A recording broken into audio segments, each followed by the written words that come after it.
Hey students, I have some advice for you for using your iPad and getting a split screen.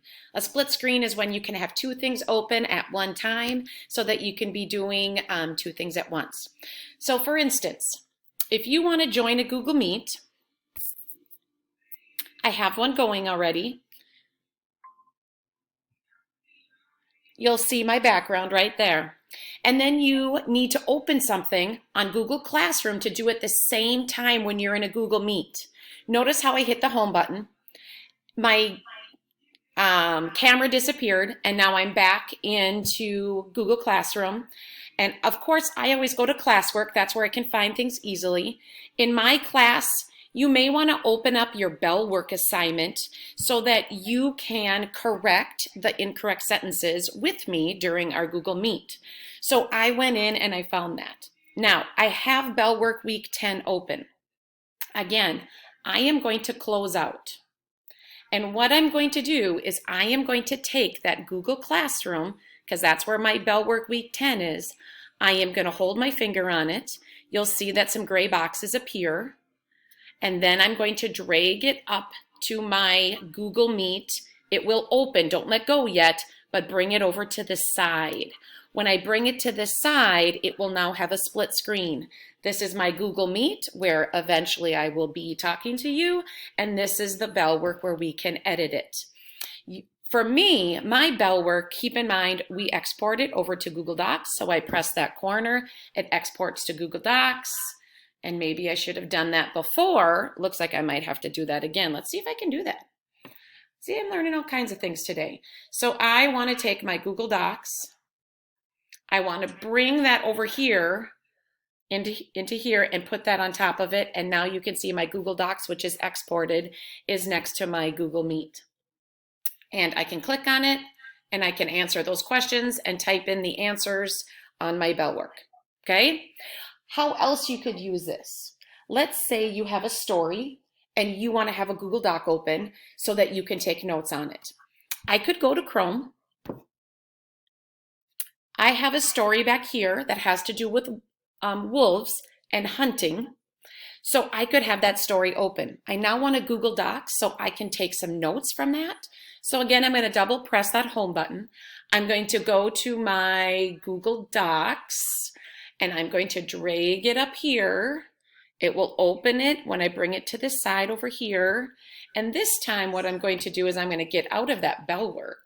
I'm going to go back and I'm going to create a new blank document. And of course I would label it so I could find it. Wolves, notes. And now I have a blank doc right there where I can type in notes while I'm reading my article over here. Okay? Another example could be, I'm going to get out of that, if I was learning about, I'm actually going to close out of that. I'm going to go back to Chrome. And this time I'm opening up prepositions.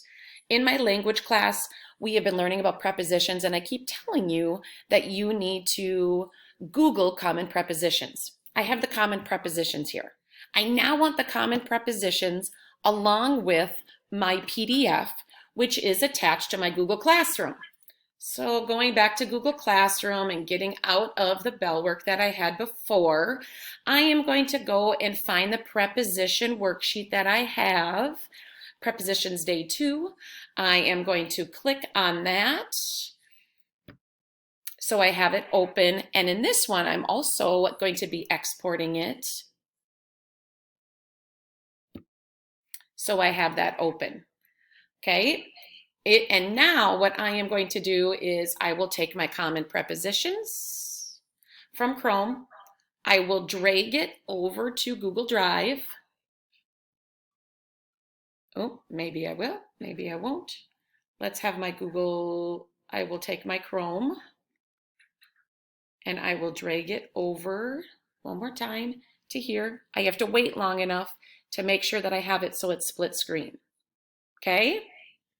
Now, something else that some teachers will do, which will work. Let's say I go back to my, my Google Meet that I'm in, right? Here's my Google Meet. And I want to have a new Google Doc that is open. I can take it and I can just drag it there. Come on, take, drag, boom. No? Will it let me do that? Maybe I'm not holding it long enough. There. If I just drag it there, what's going to happen is it's going to be a small box right here. If you remember when I first did it, I dragged it, I held it, and I pushed it over to the side so it would split in half. So you could do it two ways. If you want a big part and a small part, you drag it till it opens and drop it, and then you get the small part. Or if you want it equal, then you bring it over to the side so that's two equal parts. I hope those things help you. If you have questions, please let me know. Thanks.